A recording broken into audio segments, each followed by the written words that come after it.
Hi guys. Hey there, tech heads. Johannes from TechPhD here. What's up, guys? It's Victor here again. What's up, ladies and gentlemen? Welcome back to the Open Waz. It's Waz here again, and always seeing my face. I'm always seeing your face, looking through the lens. I know you guys are watching me, interested in what I'm about to say today. And today's video I'm so stoked about because it's an interesting one. Delpy and I collaborated with 3 other tech tubers to make this video possible, and we're talking about the best budget smartphone of 2020. So we have 3 tech tubers here, each one of them with at least one smartphone to share with you. My very first smartphone, best budget device of the year 2020 is a brand that I know you guys you've not familiarized yourself with. Actually, it's not a popular brand in this region of ours. It's the Oppo A72, and look, when you're talking of cameras in a very cheap device, this device is one you cannot miss. The Oppo A72 gives you crisp, sharp images. It does well in low light as well, which I'm impressed about. A lot of high-end devices are struggling with that, so it's kind of good that we're seeing a budget device which actually performs well. Not the best, but then it's actually just really good in low light and night scenes and night shots and night pictures or whatever it is. But it does compromise on the panel, the display, which is a 720p LCD panel. But coupled with all of these other great features, it's actually negligible. So yeah, that's my device of the year, the budget device of the year, my very first one, budget device of the year from Oppo, the Oppo A72. Moving on to the first person we have here, which is Victor from PraizTech, and let's listen to what he has for us today. What's up, guys? It's Victor here again. Thank you, Delpy and Max, for having me on your channel and compliments of the season. So my favorite budget smartphone of the year 2020 would be the Vivo V20. It's not so much a budget phone. I mean, it's almost leaving the budget realm, and at that price, it's offering 8GB of RAM, an OLED display, Gorilla Glass protection on the back and on the front, USB Type-C, 33 watts fast charging, and a camera system that is just here to impress. Very, very fantastic camera. So the Vivo V20 is my favorite budget smartphone of the year 2020. Thank you once again, Delpy and Wax, for having me. Wait, did he say? I heard him say wax. Wait, did he say wax? Thank you once again, Delpy and Wax, for having me. He didn't say wax.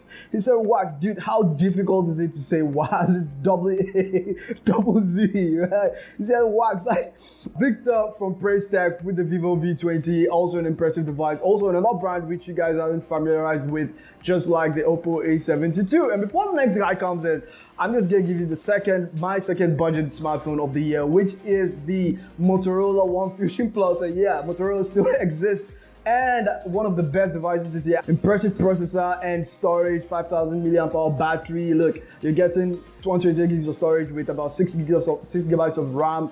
It does compromise on the display, like the Oppo A72, but that's not also bad because it's, coupled with all of these other features, it just makes it a very good device. It does really good in its camera department, but actually not quite as good as the Oppo A72. This is also another budget device, and I'll just push it to the next guy, which is one of the few YouTubers with a PhD in whatever it is that he does. This is Johannes from TechPhD. Let's check him out. Hey there, tech heads. Johannes from TechPhD here, and shout out to Delpy and Waz for having me on the channel. Now, my favorite budget smartphones for 2020, and I say smartphones because I'm going to cheat a little bit, are the Google Pixel 4a and the Samsung Galaxy A51. Now, before Delpy cuts this short, the Google Pixel 4a is the best budget smartphone that you can get this year, especially for 2 reasons: the camera and the software. The camera qualities are the best in class. You cannot get a better camera for even double or almost triple the price that it comes in at $350. And Google's software capabilities are just amazing. I made a full video about that if you want to check it out on my channel. But in case the Google Pixel 4a is not readily available in Africa or in Nigeria or wherever you're watching from, you can go for the Samsung Galaxy A51. Now, that is another amazing smartphone, which I reviewed earlier this year. It's got great cameras, great software. Samsung is even going to update it for 3 years. It's got a good processor, and it is just amazing for the price which it comes in at. Sorry for taking more time than I should have. Thank you so much, Delpy and Waz, for having me, and I'll catch you guys in the next one. Peace. So that was TechPhD with the Pixel 4a and the Galaxy A51. Both impressive devices, like you heard him say. I'm going to talk about another Samsung device before the next guy comes in, which is the Samsung Galaxy M31s. I so love this device. It's one of the best, if not the best, budget smartphones you find out there. Impressive features all around. Talk of the display, Samsung's AMOLED, Super AMOLED, not AMOLED, Samsung Super AMOLED panel, Samsung's very own processor, Exynos 9611, an impressive battery, 6,000 milliamp battery, the biggest amongst the smartphones I'm going to talk about today. It's just impressive all around. I'm just going to end there. It's just so much deal with the M31s. The next guy coming up is Cyber Reviews. I love everything about this guy's channel name. YouTube, technology, smartphones, himself, the internet, everything is just bundled up into this title, this name, Cyber Reviews. And this is Cyber Reviews with his best budget smartphone of the year. Hi guys, so for me the very best phone of 2020 when it comes to the budget or mid-range division has definitely got to be the Poco X3 NFC. Now this phone is just amazing. First of all, it has a 5160 milliamperes battery capacity. So it means that this phone is more than a power bank.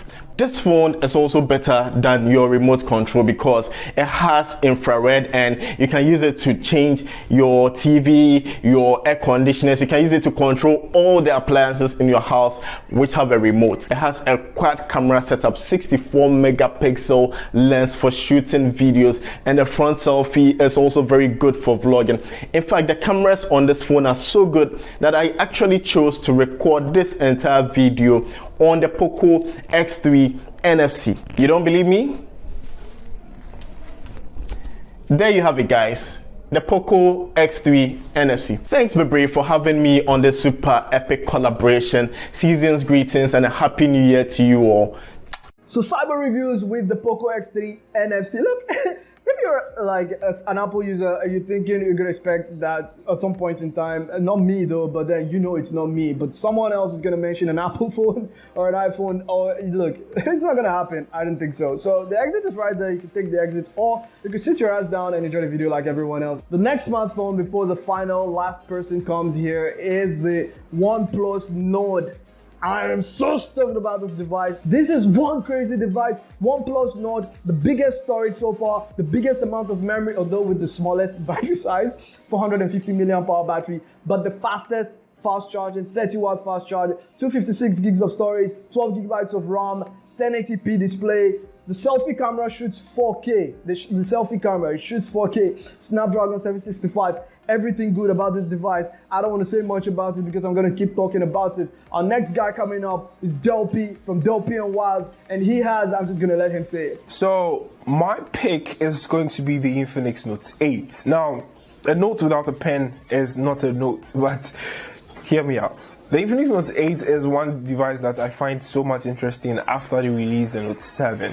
I mean, it's an LCD panel although, but yes, now they have USB-C with fast charging, a bigger battery life, good performance, Helio G70 processor. It does so much with processing power and long-lasting battery life. This is why I'm picking this device and nothing else. I mean, there are other devices like the A51, the A71, but with mine, Infinix is the best. Although, if you want to go for that device because of camera quality, I wouldn't advise you to do that. But if you're somebody who's on a budget train, on a cheap train, and wants a very strong and solid device that can give you the performance you want and the long-lasting battery life, the Infinix Note 8 is the best for you. I'm Delpy, and Waz will be taking it from here. So that was Delpy with the Infinix Note 8. I was waiting for someone to mention a device from Infinix or Techno, and then yeah, he mentioned the Infinix Note 8. I have two more devices, but they're not part of the budget smartphone list. These are just devices I thought are worthy of mention. So honorable mention number one is the Galaxy A21s, one of the most popular, if not arguably the most popular, most common model from the A series, the A21s.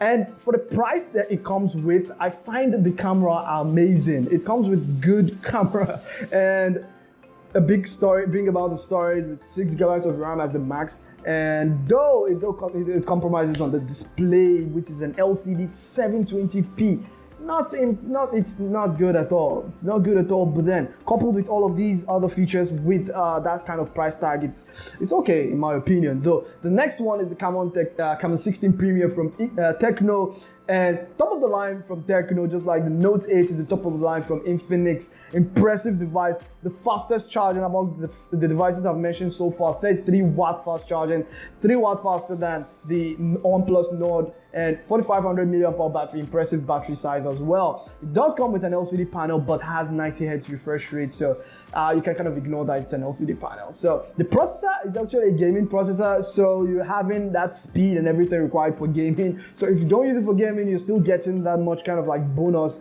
added to it because it's made for gaming and stuff like that. The G90T from MediaTek, the Helio G90T. So impressive specs from these two devices, just thought they're worthy of mention. And look, a lot of people just kind of sign out with, hey, I'll see you the next time. We're having this project the next time. The next video is gonna come out. Look, I'm not doing. I'm tired. I've done this video. I'm so stressed out right now, and that is it. I'm done.